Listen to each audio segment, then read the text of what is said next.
Hi Trinity Rock and Pop Drummers, hope you're well. Quick talk through video for you here for 4 tops. Reach out, I'll be there. The version from Trinity Rock and Pop Drummers, grade 4. It's a Motown classic. I always say these songs are classics, don't they? But they are all classics, that's why. And it features that classic Motown groove, which goes...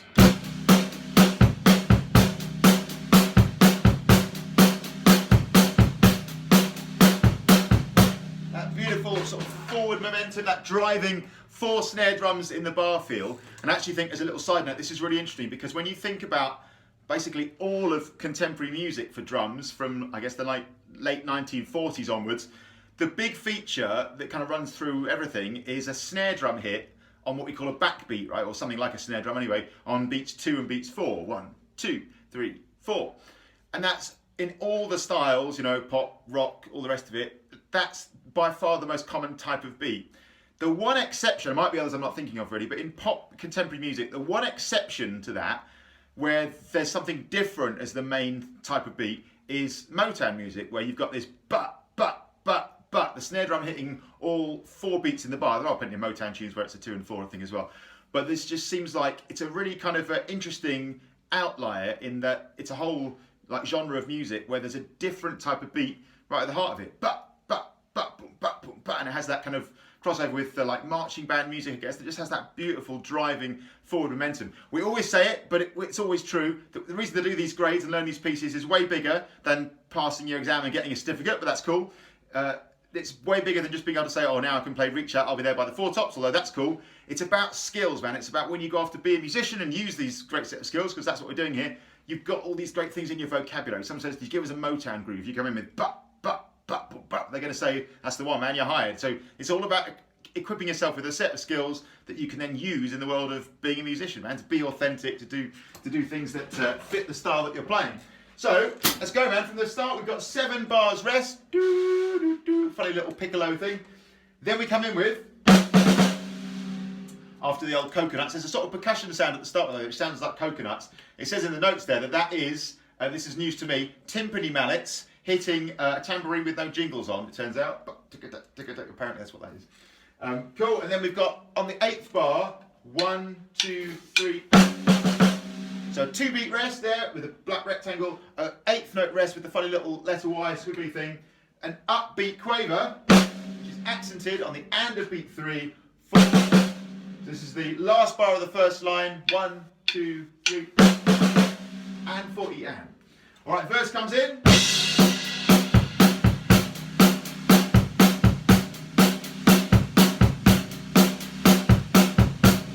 Iconic Motown groove. This has got the snare drum, like we said, playing all 4 quarter notes.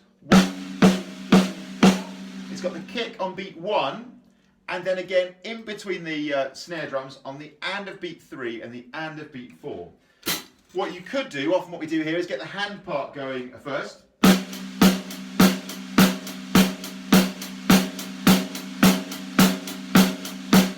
And then, whilst looping the thing, add the kicks in, you know, one at a time. So just the kick on beat 1.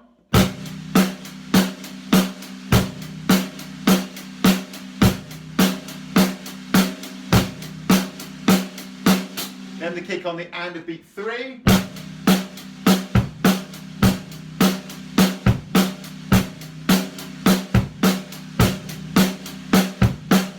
And finally the kick at the end as well on the and of beat 4.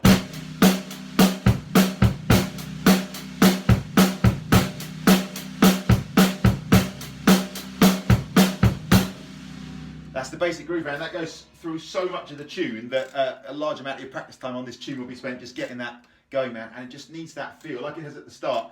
Drive the band, man. And you can be, like it says in the notes, somewhat forceful. Let's say, just be somewhat forceful with that snare drum.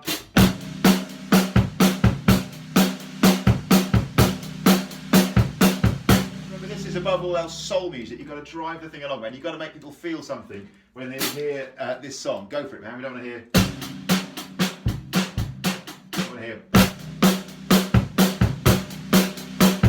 want those singers in the band, you want the audience when that groove starts up to say, yes mate, yeah baby, that's what we want. We want them to, you know, capture some of that feel and yeah, like it says, drive the band, man. Then when we get to Reach Out, bar 19, we've got a nice crash cymbal.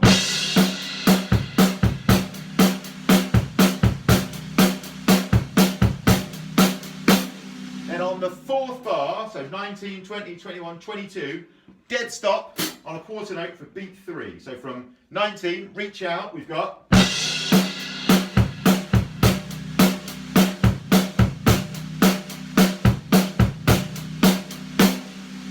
Big stop on the 3, 1, 2, 3. We then rest 4, and then the next bar, 23, we go 1, 2, 3, 4, 4 and 2 8th notes, coffee, a snare drum, and a high tom. I'm going to play the whole of the 4th line. Here we go.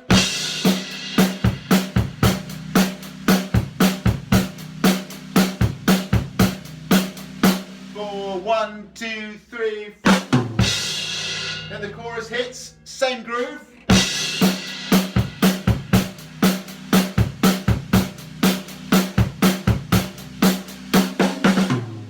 Little drum fill here at 27, the 4th bar of the chorus. And the first half of the bar there is as if you're going to repeat the groove again, but in the second half, 2 8th notes, 3 and then the old 40 and, the old 2 semi-quavers, 1 quaver, motorbike kicker.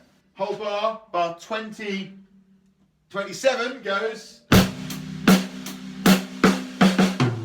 One to watch out for there is that on beat 3, the hi-hat and the snare land together. 1, 2, 3 there. Okay, 28, we keep going.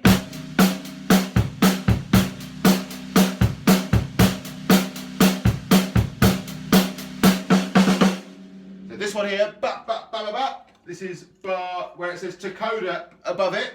Bar 28.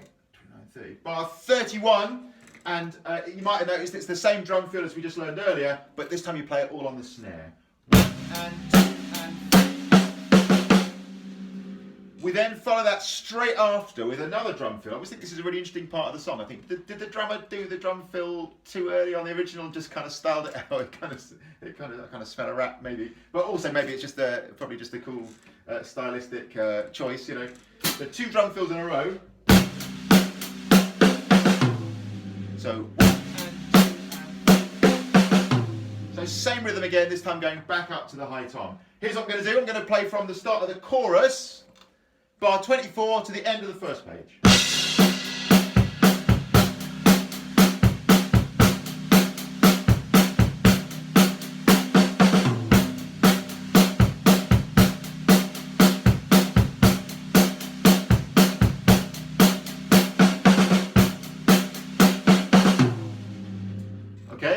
Another chorus. In fact, what we do, we haven't got another chorus. What we do is we follow the repeat marks. So if you're at the end of the first page, you'll notice a repeat mark there. That's going to take you all the way back to the start of the verse again. Remember, everything between the repeat marks, the 2 lines and the 2 dots, you play twice.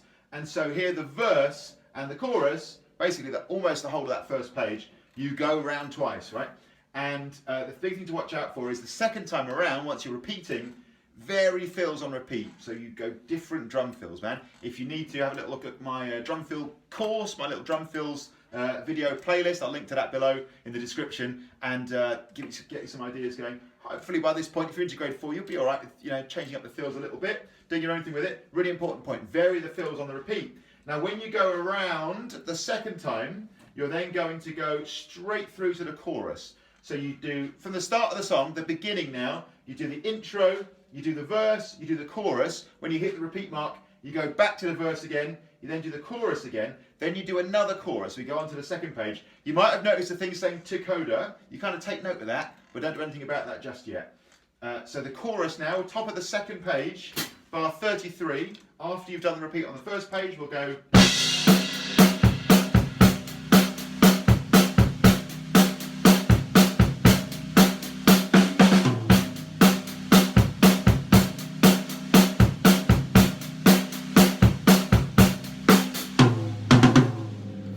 The same kind of stuff, isn't it? The only change really this time around in the chorus is the drum fill. This is underneath the bit where it says DS Al Coda. Here we're going to go. That's bar 40. So 1 and 2 and 3, 4 and. All right, all on the high tom. Top space of music. Then DS Al Coda. Hopefully by now you know what that means if you're doing grade 4. Da Segno Al Coda. We go back to the sign. or the Segno. So at that point in the music, having played bar 40 and gone at the end, we then loop all the way back to the start of the verse, the second line of the music, where the Segno is, the thing that looks like a funny sort of dollar sign. We go back to there yet again. That's the third time we go back to that bit. We play through the verse again, we play through the chorus again noting the vary fills on repeats mark. Now this time, when we hit the chorus and the marking that says to Coda, so after the first of those 2 bars with drum fills in, we jump at that point over to 2 lines from the end, bar 41, where it says Coda. Okay, I'm going to recap the format of the song one last time. We play from the beginning, we play the intro, we play the verse, we play the chorus, we then follow the repeat marks, as in the 2 lines and 2 dots, to do another verse and another chorus. We then go to the second page and play another chorus. We then hit DSL Coda, end of the second line, second page. That takes us back to the verse again, second line of the first page. We play all the way through until we see to Coda at the end of that bar of drum fill. We then jump up to where it says Coda on the second page, and we play the last 2 lines. Hopefully that's clear. People often say, why do we do all that? Why don't they just write it out? Well, the answer is it would take about 4 or so pages of writing the same thing over and over again, wouldn't it? So basically saving paper and keeping it concise as well. I think avoiding page turns is often a cool thing. Plus, it gives you a chance to learn all that lovely music notation. How about repeats?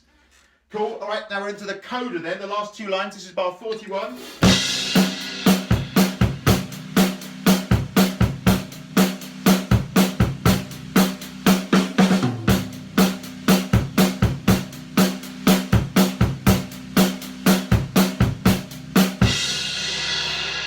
It's all pretty similar to familiar territory by now, isn't it? The Coda is like a sort of chorus thing again, and then you've got that same drum fill at bar 44, which goes. And the only change here is right at the end, where we're going to push the last crash on the and of beat 2 to the last line.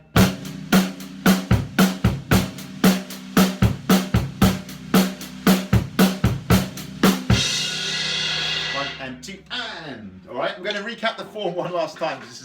We go over and over this in our sessions here, and often people ask me to repeat it, so I'm going to repeat it one last time.